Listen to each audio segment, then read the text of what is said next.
Que ya engaged, yeah. Yeah, that's my nephew. That's hard. That was in Puerto Rico.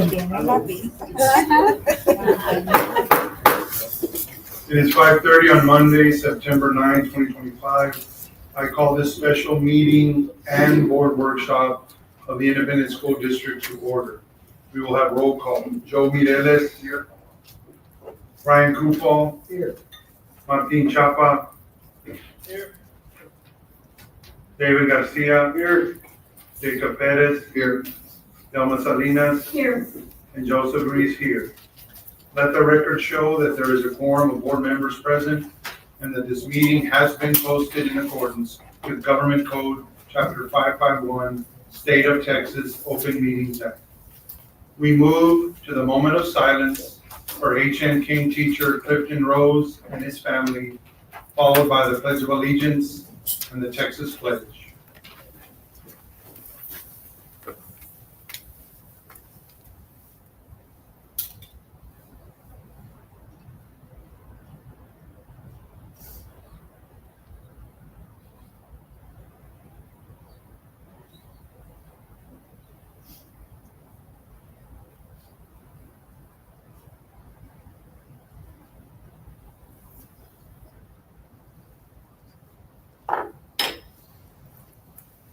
I pledge allegiance to the flag of the United States of America and to the republic for which it stands, one nation, under God, indivisible, with liberty and justice for all.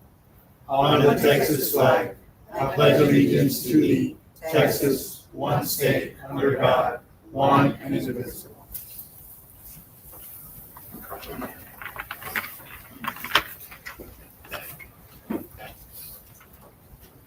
We now move on to item number 4, public participation. Do we have anyone that wishes to address the board? We move on to item number 5, communication from administration. Item 5A, superintendent's update regarding accountability PowerPoint presentation. Ms. Tanya Williams.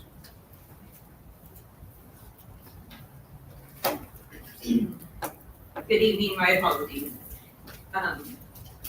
Mr. Israel will click the tab.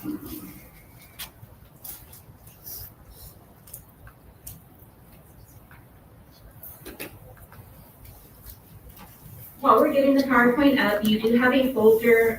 You should have 3 different documents in your folder. You have the accountability PowerPoint, as well as our district and campus comparison groups.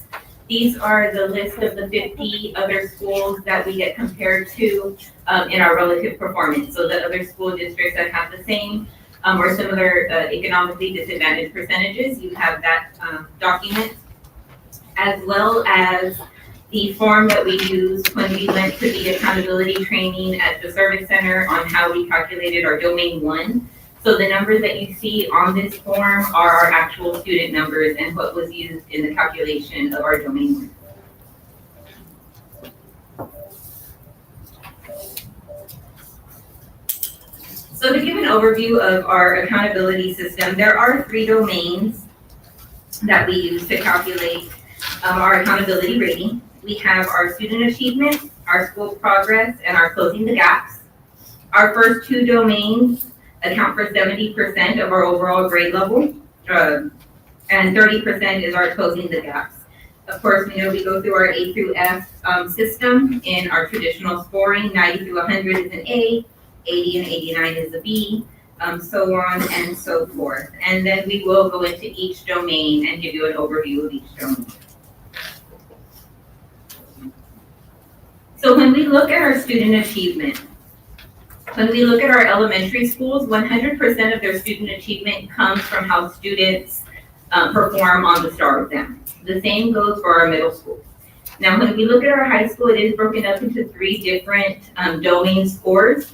40% of their student achievement comes from the STAR test. The other 40% comes from our CCMR rate, and then our other 20% comes from our graduation rate.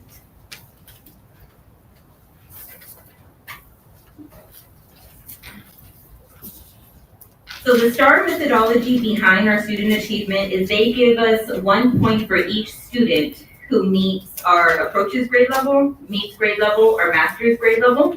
They get all 3 of those percentages, they divide by 3, and then that is how we get our student achievement. Any questions thus far?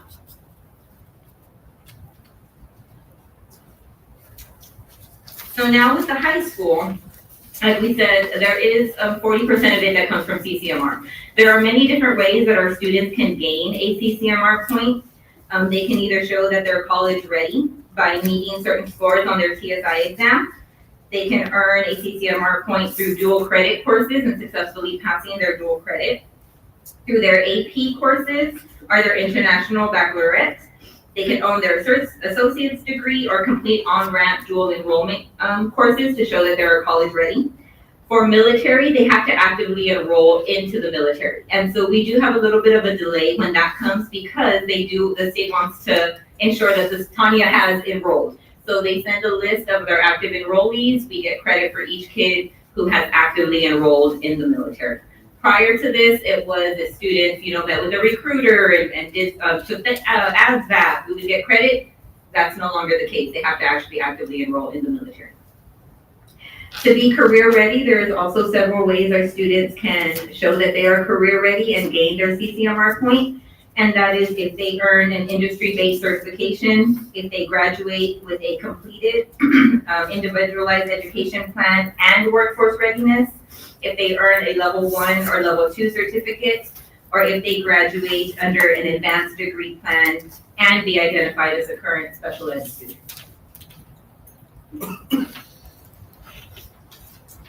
When looking at the high school graduation rate, what the state does is they have us include our 4, 5, and 6-year graduation rates, and they will take the best out of that rate. And so, for example, if you look at the accountability form that I put in your folder, on that second page, it will show our 3 graduation rates for the past 3 years.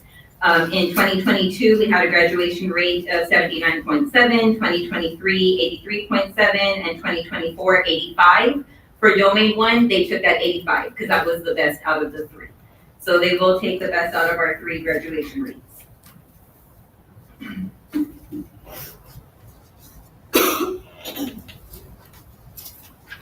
And this is just a snippet out of our accountability manual, which shows the stipulations of what is considered our 4, 5, and 6-year longitudinal graduation rates and the classes in which that classifies under, as well as our dropout rates and industry-based certifications.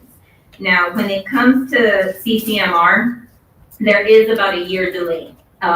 Those rates do come in a year delay. So for example, the 2024 accountability school year, our CCMR points were from our 2023 graduates. And I believe everybody was here when they changed the rules in the game and we were saying, hold on, how do we go back and get those kids that have already graduated to try to fix this? It's because it is on that year delay when it comes to our CCMR points. Before I move on to school progress, are there any questions for student achievement? Oh, quick question. Yes, sir.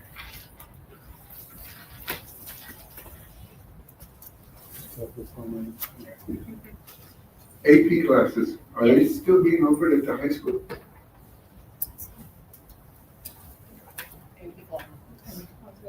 As of right now, we transitioned and have them taking dual credit classes. And so we have honors classes and dual credit classes. That decision was made at the end of last year because of weight. And I can go into more detail. Is it because the students weren't maybe taking the test or? So there was a majority of students that were not taking the test, they were taking the classes, and you want me to continue? the weighting on the class was at the same weighting, the same weight as a dual credit class. And to be able to take dual credit, you had to be college ready with your TSI. And to take an AP class, you did not. So it wasn't fair to students in the weighting class where they were getting the same amount of weight, taking an AP and not being college ready, and taking a dual credit and being college ready. And so what we did this year is transition into, because the number of staff that's teaching dual, because we actually have staff members on campus that were eligible to teach dual credit through the colleges. So those staff members are now teaching, instead of a random professor, an online professor, they're actually in class teaching the dual credit classes. And so we went into that. So those same teachers that were teaching AP are now teaching the dual credit.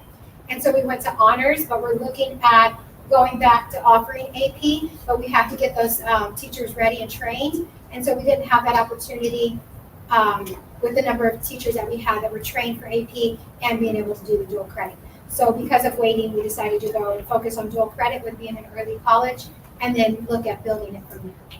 Did you have any concerns from parents about not offering, the AP classes, or maybe, I have not had a parent reach out to me Okay. about a concern. I okay, did see it on Facebook, but I have not seen it. I have not had a concern. okay, all right, thank you, appreciate it. Again, to address that question, we are going to be looking into that for next school year. Because there's a difference between dual credit courses and AP courses, as well as the requirements that teachers have to have in order to be able to teach those classes.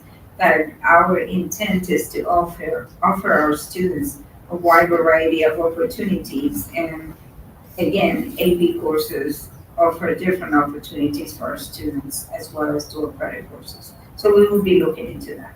I already had the conversation with Ms. Moore, but that decision was made last year and the schedules were already developed, and so we couldn't change it midstream. Any other further questions on student achievement before we move on to school progress? So school progress is domain 2. School progress is broken up into part A and part B. So our part A is our academic growth and our part B is our relative performance. Our relative performance, that is the list of the 50 schools and districts that we are compared to, that is also in your folder. That is our comparison groups. And so if you take a look at that list, you'll see exactly what districts we were compared to when it comes to other campuses and districts with similar economically disadvantaged percentage rates. Our Part A, academic growth, it provides an opportunity for districts and campuses to receive credit only in ELA and in math for students that have shown a year's growth. And so the reason they only include ELA and math is those are the two subjects that are consistently tested every single year, and so they have a test to compare to. For example, for science, students take it in 8th grade, and they don't take it in 7th grade, so they don't have a test to compare to. Same thing for social studies. It gets tested in 5th grade and in 8th grade. So because it's not tested every single year, they don't have a comparison test. So it's not able to track a student's year's growth in those specific subjects. So our academic growth only consists of ELA and math, and only in grades 4th grade through 12th grade. Because once again, in 3rd grade, that's the first year that they test. There's no test for them to compare to. Our Part B, that's our relative performance. That's our comparison list that we have in our folders. And that is where we get compared to campuses and districts with similar economically disadvantaged percentages. This percentage comes from our October PEAMS submission. So whatever information we have on our students that are collected via what used to be considered our lunch applications to see if students qualify for free lunch. When we get that information and we input it into our PEAMS system, it comes from our October snapshot.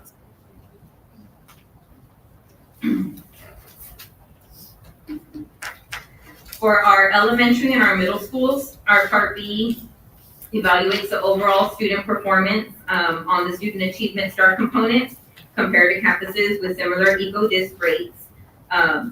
Now the economically disadvantaged percentage is rounded up 1 decimal place so we do get a little bit of help there. We fall in the middle of a percentage.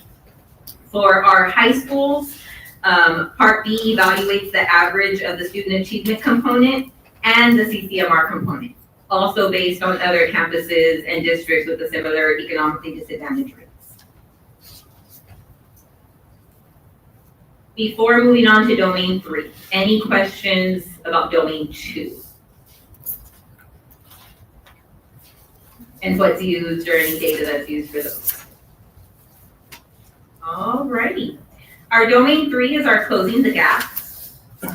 And our closing the gaps, it uses disaggregated data to demonstrate differentials among racial and ethnic groups, socioeconomic backgrounds, and other factors.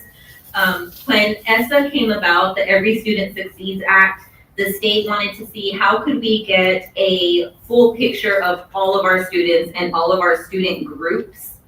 And so in order to do so, they developed 5 different groups in which our students can fall under, right? We have our race and ethnicity, our special education, our continuously enrolled or our mobile students, our English language learners, and our economically disadvantaged students. Within those 5 groups, they have 14 student groups that you could have in reference to your campus or your district. And those are listed here. So what the state will do is they'll look at each component of these student groups at the meets level and higher.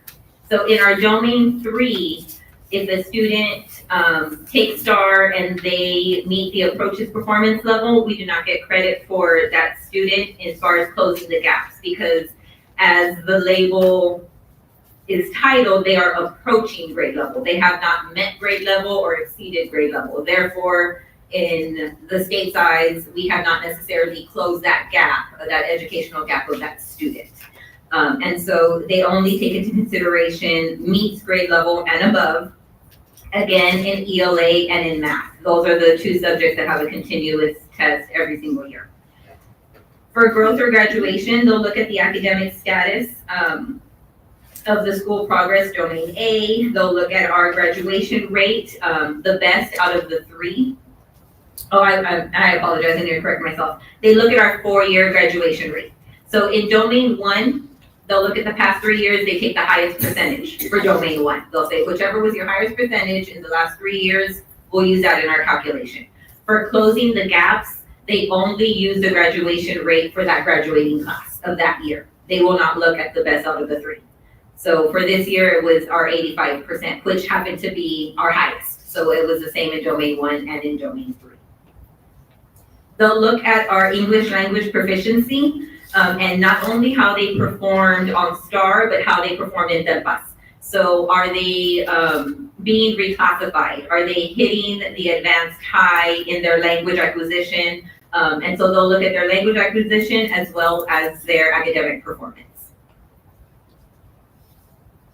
For school quality and success, for our high school, once again, our CCMR comes into play, as well as their academic performance.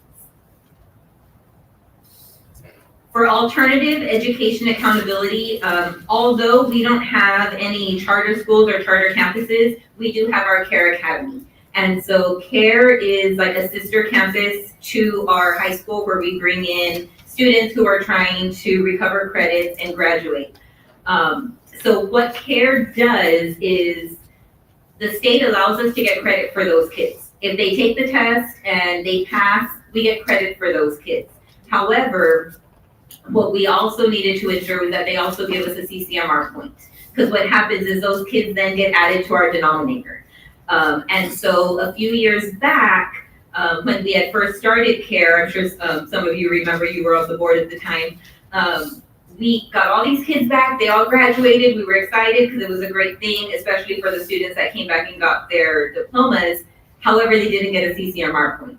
So accountability-wise, we took a hit that year because they were added to our denominator for our graduation rate, but we didn't get a CCMR point for these students.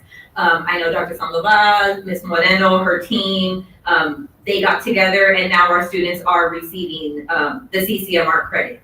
And so we have a young lady who is going for her welding, I believe, and getting transported to the high school to go ahead and get her industry-based certification for welding. We have our floral design class. And so our Care Academy is now graduating their students and graduating them with a CCMR point. So they're doing an amazing job of that. So now for our closing the gaps. My percentages aren't showing on, okay, I do apologize, but they are on your copy. Oh, they just moved over here. So for our closing the gaps, our academic achievement weighs 50% of the calculation. Our federal graduation status is another 10%. Our English language proficiency, how our students are performing on DELPAS, is another 10%. And our CCMR is 30% of our closing the gaps domain.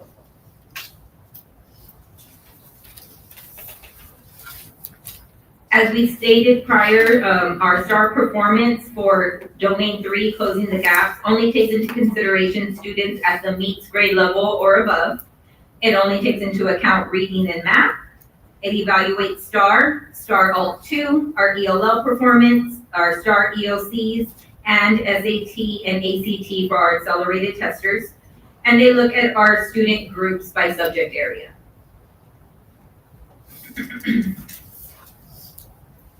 For our academic growth component and our graduation component of Domain 3, growth is used from our school progress domain.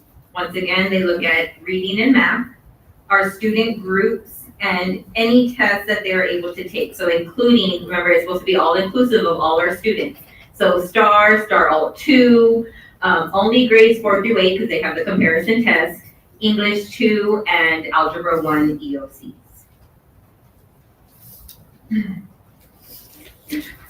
Our federal graduation rate is used. If for any reason we didn't have a graduation rate available, then they would use our dropout rate. However, we do not fall in that category. And then I had put this question on here and I kind of explained it before, but why is Domain 1 and Domain 3 graduation rate different? Domain 1 uses the best of rule, best of the 3. Domain 3 is just our 4-year graduation rate for that graduation cohort.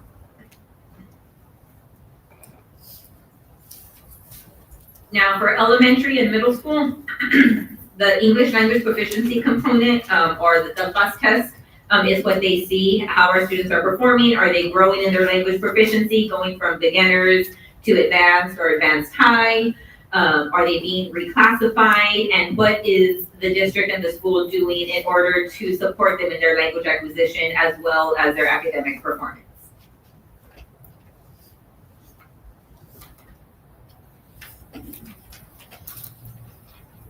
For our school quality, for high schools and K-12 districts, they use our CCMR rates. The denominator used is the 2022 annual graduates plus any students who did not graduate. And so that is where we see a little bit of a difference. So they want to, what the state wants to look at here is when this cohort of students came in as freshmen, how many of those cohorts actually made it through the 4 years and graduated? And so they also include in our denominator those who did not graduate. And that is how they do our calculation. They're wanting to see on this specific cohort, 300 kids came in at the end of those 4 years, how many of those 300 actually graduated? They target by our student group, and if for any reason CCMR isn't available, then they use the STAR student achievement domain. However, our campus does have CCMR available to them. So I know that was a lot of information, but what they do is they look at the 3 domains.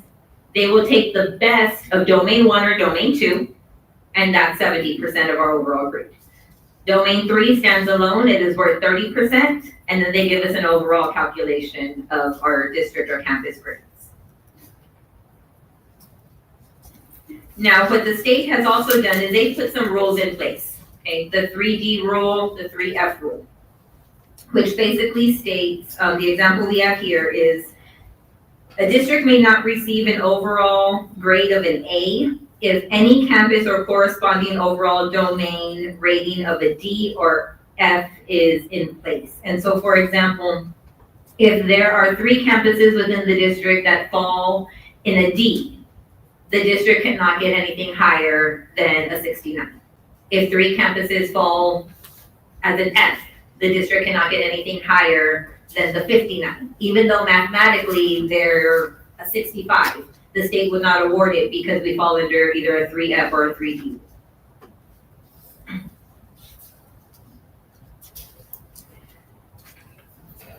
So now when we discuss federal labels, there are indicators included in Domain 3 in Closing the Gaps that align to the state accountability system with the Every Student Succeeds Act. And so TEA will look at this domain, and if need be, they will classify campuses under comprehensive support needed, targeted support needed, or additional targeted supports. For comprehensive support and improvement, they will identify schools using the Closing the Gap scale scores. And what they will do is they will rank every year any Title I campuses. They will look at the bottom 5% of those campuses, and they will automatically label them as comprehensive support and improvement needed.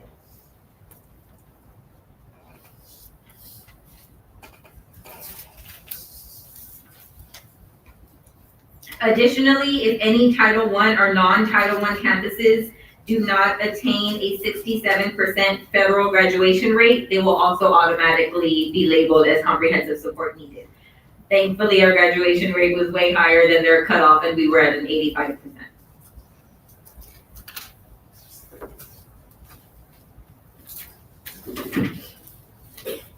For our targeted support and improvement, TEA uses Domain 3, Closing the Gaps, to identify any campuses that have been consistently underperforming in any specific student group. A student group that misses the targets in at least the same 3 indicators for 3 consecutive years is what they consider consistently underperforming. So for example, if we have an elementary school who their bilingual students have been consistently underperforming for 3 consecutive years, the state will label them as targeted support and improvement needed.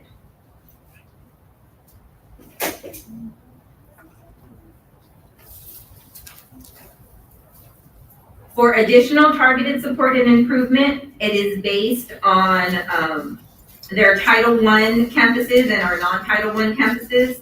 Any targeted support in identified campuses has identification escalated to additional targeted support if it meets the following 2 criteria. First, the campus must be consistently underperforming with a specific student group, and at least have 1 consistently underperforming student group that did not meet any of the evaluated indicators for 3 consecutive years.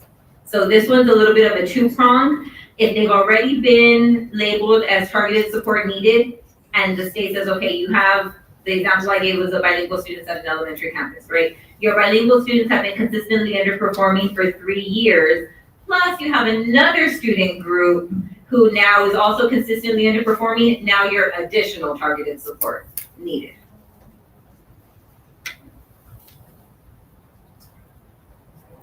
Any questions? Yes. Yes, sir.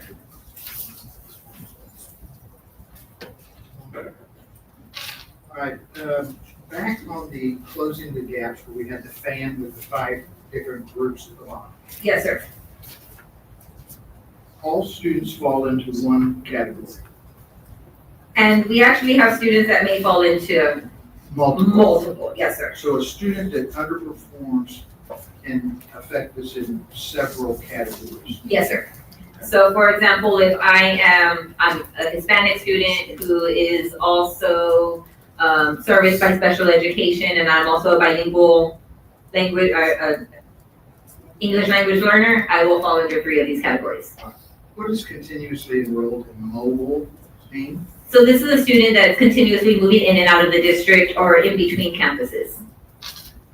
And the English learners are identified early on? Yes, sir. So it's, we send out what's called a home language survey. And so that is where the parents have to identify what languages are spoken at home and what the main language is. So if we have a student who we did a home language survey that shows Spanish and English or Vietnamese and English, We code them as emergent bilinguals, EB students, and that is how they get identified. It talks in here about moving out of that category. That's Correct. something that's made at the district level, I mean, we, through assessment, or it's. It's through the TELPAS test, and so they have to hit certain achievement. They have to be advanced high in their language acquisition as far as the TELPAS test.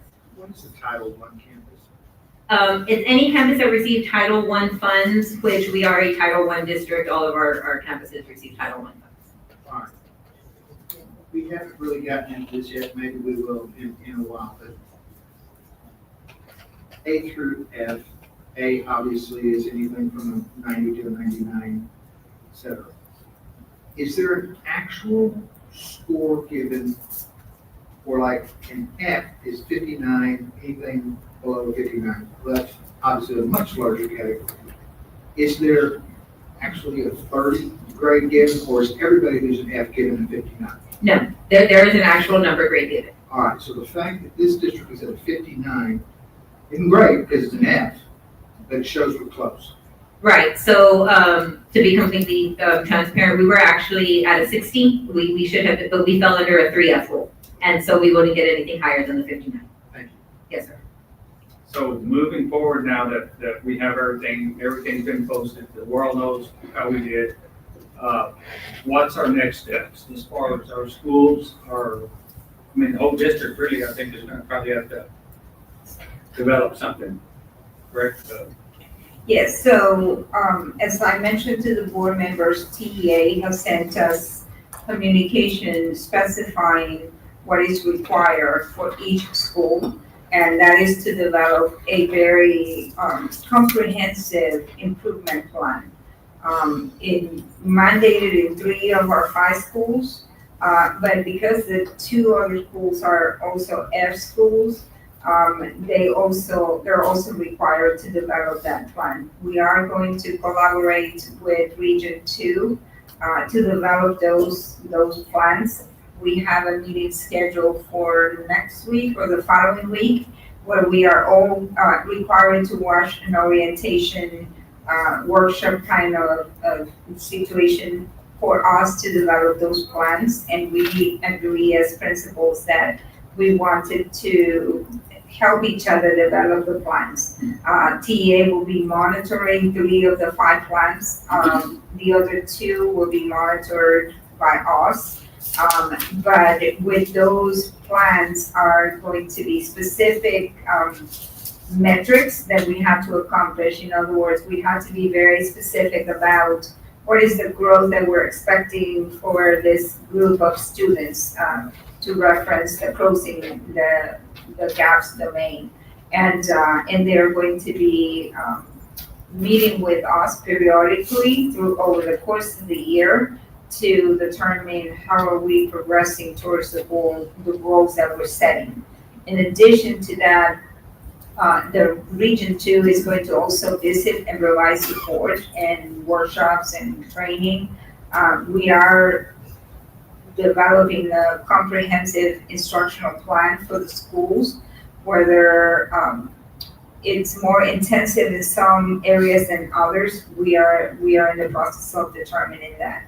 But it's going to be a comprehensive plan that we have to attach to specific metrics and continuously monitor over the course of the school year. Along with that, we have the opportunity to apply for some grants from the state, and we are currently in possession of some of that grant money because it came from last year's accountability. And so that will enable us to also bring in other resources to the schools to continue to supplement the work that we're going to be doing in the schools. I was gonna ask, with that money then, is there people that have been hands-on, and you have been hands-on with this before, any other people that we can bring in outside of regions?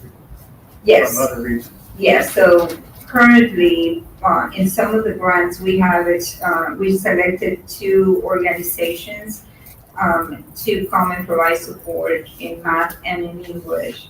And so they come to the campuses, they do learning walks with the principals, with the instructional coaches, and they provide feedback on the instruction that they give, and then the principals are charged with turning around those plans. In fact, Ms. Lovelady was telling me today about her visit today with Carnegie. So do you want to share your experience today, Ms. Yeah. Lovelady, please? So, today they came in, they met with me and the instructional teacher coach, first thing in the morning to kind of talk about what we were seeing on campus.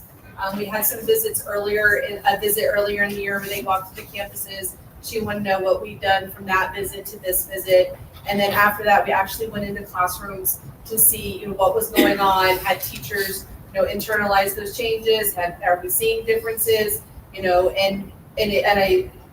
was interesting because, everyone was in a little bit of a different place, but we talked about, each teacher in each classroom and how myself as the principal, the instructional teacher coach, the Carnegie rep, how they're gonna come in, we'll do some PLCs, and we're doing immediate coaching, like there was some things happening and she jumped in, I jumped in and said, hey, let's try this, let's do that. And you could already see some little tweaks in student engagement. Some of it is in pacing, but it's just really like we've got partners in that to help us walk alongside and fix not fix the teachers, but fix what we need. And so then we have a game plan. We're going to go throughout the year, set some of these goals, and keep working. And I participated in those learning walks with Perez and Harold. And I made sure that the people that are coming to our schools are aligning with what we're doing. So in other words, they don't come to do something different than we're planning. So we spend some time talking about these are our priorities, these are some of the strategies that we want to implement, and so they're matching those to ensure that we're moving in the same direction. No, and the reason I asked going outside of Region 2, because looking at the shape of our district right now, we've been using Region 2 for the last 5 years, for about 30 years. But my thing is my tenure on the board, and nothing changed using Region 2, and that's why I was asking to go outside of Region 2 for professional help. I mean, because like I said, when you look at what shape we're in, and we use Region 2 all this time, we were taking one step forward and 4 back and everything. So hopefully we can get some people in here that can move us forward, and you're putting systems in place, and I appreciate that. Right, and to me, that's going to be the key factor. And we can get the most experienced and savvy people to help us, but if it's not implemented, then it's not going to help anybody.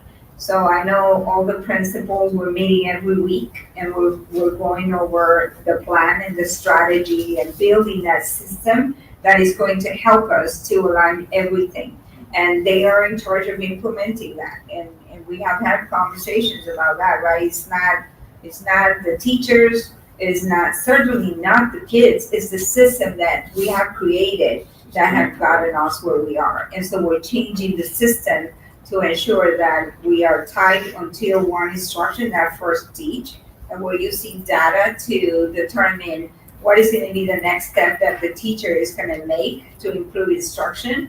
We are going to be collaborating with PLCs, but not just because we say it and it sounds nice, but we are implementing it with fidelity, and that's the key. And perhaps that may have been the difference from what we have done in the past to what we are attempting to do now.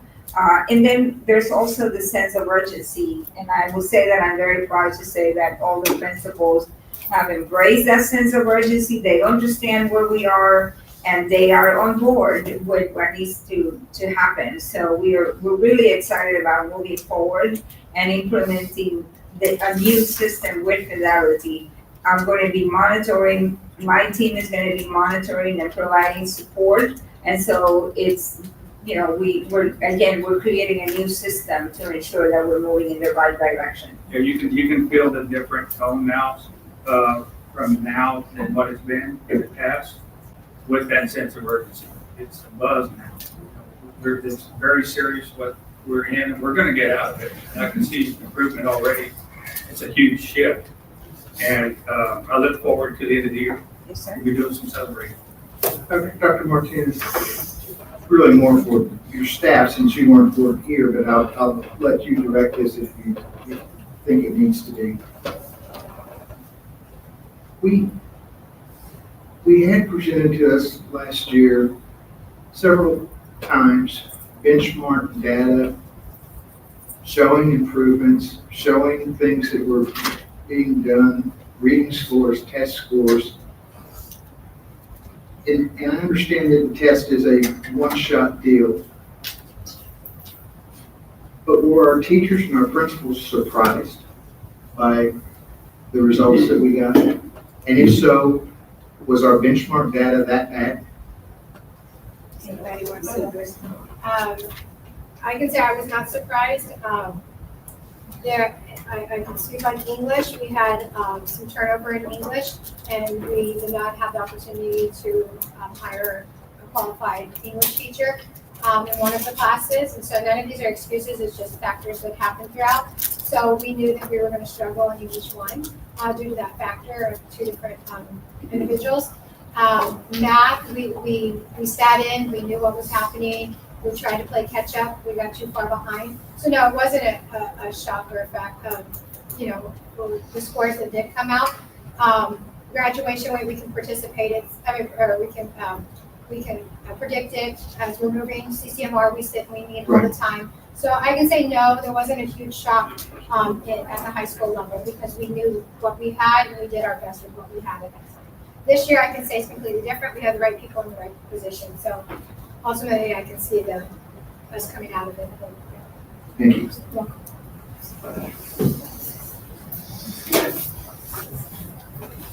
Any more questions from the board?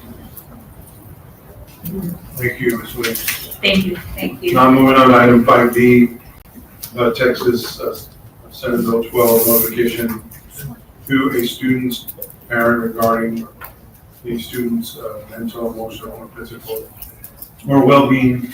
Dr. Sandoval. Thank you, Board President Reese, trustees, and Superintendent Martinez, Dr. Martinez.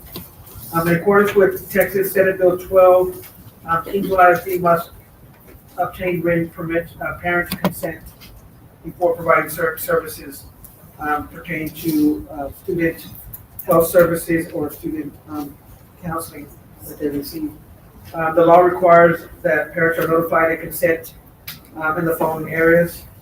One being student health services, which include physical exams, health screenings, and other non-emergency medical services provided at school. And 2 is students counseling, including individual or group counseling sessions, whether academic, behavioral, or emotional in nature. Parents and guardians now have the option to complete the required SB 12 form either online or through the district parent portal by submitting a paper copy to their child's campus. So again, this became active with SB 12 this current school year. It's currently up and running and available to parents to submit their consent or option or to opt out of these services for students, either counseling or health services. So we just wanted to bring this to the board so you make you aware of the fact that we are currently meeting the standards set by the state of Texas legislature. Quick question, does this have to happen every year? Yes, sir, it does have to happen every year. So if the parents don't sign, we can't. We are not to provide services the parent does not sign. If we do still and can't call parents in the event of a kid getting scraped and we need to provide some kind of medical service, we'll call the parent consent and try to get their consent or not to get them to fill out the form in those situations. Do you know what we're doing on as far as parent percentages of completion of this form? No, sir, we just rolled it out. We just got the information out there. So I don't have that, but I can present that to you at the next board meeting. How is it going to be distributed to the parents? Online, and it'll also be available, the paper copy at the campus. In addition to the paper copy being available on the website, they can print it out and submit it to the campus as well.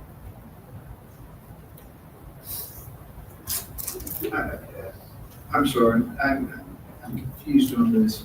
On the actual form itself, it shows who needs to be returned to, and then list a series of routine counseling services. Are those the services that cannot be provided unless the parent agrees to it? Yeah, if they opt out, those services, we are not to be providing those services. So if we're talking mental health prevention and intervention, if we've got a child with some mental health issues that they're coming to light at school, we cannot provide counseling to that student unless their parent agrees to it. Is that correct? There are specific things that a student can seek on their own if they're feeling suicidal or having like a drug dependency or alcohol dependency. They can seek that out on their own. But other things that we provide as counseling services that are routine in nature do require parent consent. So my guess is this is going to create a huge additional documentation requirement filing. In other words, little Mary, school teachers have observed some problems. Mary's mom says, I don't want to talk about it. Mary's file probably needs to be noted that Mary's harming herself or harming others. In those situations specifically, Mr. Kufal wouldn't require any kind of parent consent. If a teacher is inquiring, to determine whether there's any harm being done, things of that sort, or sexual abuse, definitely a teacher still has that right to do that. That's the question. And there's also the legalities that it has to be reported. But this legislation was just passed, and it's pretty significant, right? You are correct. It's going to add additional paperwork that the counselors and the nurses need to compile before they can provide even a Band-Aid to our students, right? A change of clothes because something happened, those kinds of things. Unfortunately, it came down from the hill and we had to implement it. We're just trying to figure out the best ways to ensure that we get all of those consent forms completed before they're needed, right? So that there's no interruption in the services that we can provide to our students. Dr. Sandoval, how do we incorporate the program with the university counseling department? I know they're coming in and doing some kind of practicum hours or whatever they're doing. Would that affect them in any way, or what is their role in? It will affect whether they can provide any kind of service to a student if a parent has opted out of students having the opportunity to have counseling services provided. So it would be less kids that they could possibly serve. But they can still provide the same service for those kids Once that the their parents have opted in for the medical services. Because I'm just seeing it putting more load on our counselors now. We've got this memorandum, this MOU with the university that is providing some of these services. Maybe we could just to alleviate the caseload for our counselors now. They'll definitely be able to provide service for those that have given us permission. Give permission to do it. Give us consent. So with the form, it's either them or our school counselor, whoever, As long as they give us consent. give us consent. Wow. And it's definitely, like Dr. Martinez stated, it's something that's new. We're all learning from this, and there may be some revisions to it down the road, but for now, this is the law. We have to work with it and see how it pans out over the course of the year. What do you do if you have conflicting parents? One who's agreed to it and one who wants to opt out? I would think that we're going to have to go, and that's a good question, Mr. Kufa, but I think we have to go with the parent. In most situations, there's going to be a parent that's going to be considered the legal guardian, or the one they reside with. So, but if we run into that issue, guess what we'll be calling? Mr. Maddox over there, but. Yes, Trustee Kufal, in the event that both parents have equal guardianship rights and both parents give an opposite answer, the district exercises best interest in the child decision making, and we need to make that choice. And I know this is new, but maybe moving forward, like for next school year, maybe adding this form as part of the actual registration form, the online documents. Yeah, It can be all in. that is a plan. I've already spoken to IT, because we do put the registration packets out early, because this was enacted in early June, I believe, or mid-June. It was too late for us to put this in the packets, but definitely I've already, reached out to IT about adding this for next year, so that it's a document that we, obtain at the very beginning. But any student that does come in now, we're going to give an actual paper copy to fill out, so we have that for our records. Okay. Anything else? No. Thank you, Dr. Sandoval. Thank you. We now move on to items number 6, new business. Item 6A, by common consent, the board agrees to consider as one action item the following. Item 1, approval of T-test appraisers for the 25-26 school year can be found on page 45 of your packet.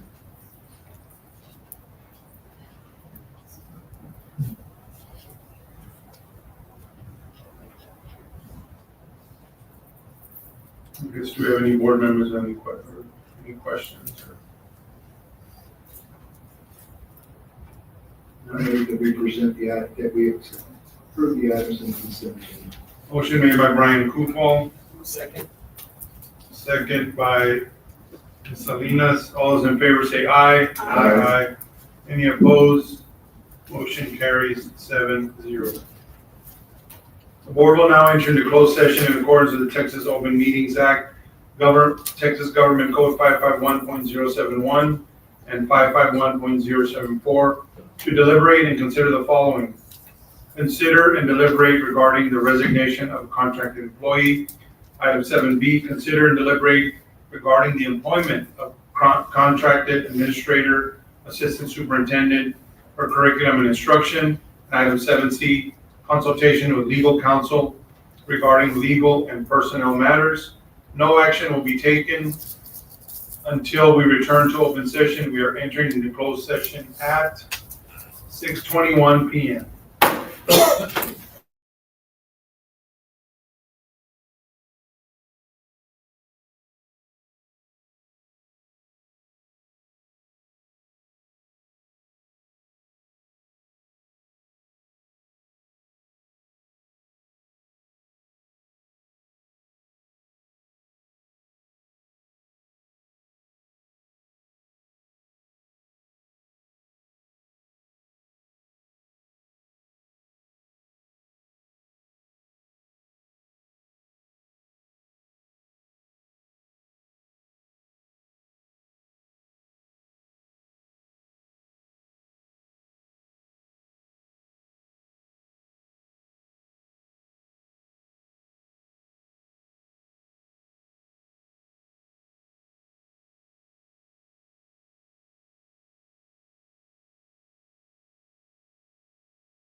We're returning to open session and take necessary action on matters which the board may discuss in open session and upon which action may be taken. We are returning to open session at 7:13 p.m.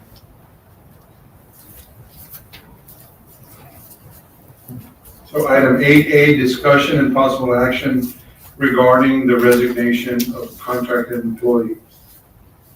Is there a motion to accept administration's recommendation? So moved. Motion made by Joe Mireles, I'll second. second made by Delma Salinas. All those in favor say aye. Aye. Any opposed? Motion carries 7-0. Item 8B, discussion and possible action regarding the employment of contracted administrator. Is there a motion to accept the administration's recommendation for assistant superintendent? Motion made by Jake Perez. Second made by David Garcia. All those in favor say aye. Aye. Any opposed? Motion carries 7-0. And there being no personnel legal matters, no action required for item 8C. So now we will adjourn the special meeting and continue with the board workshop. We are adjourning the special meeting at 7:14 p.m.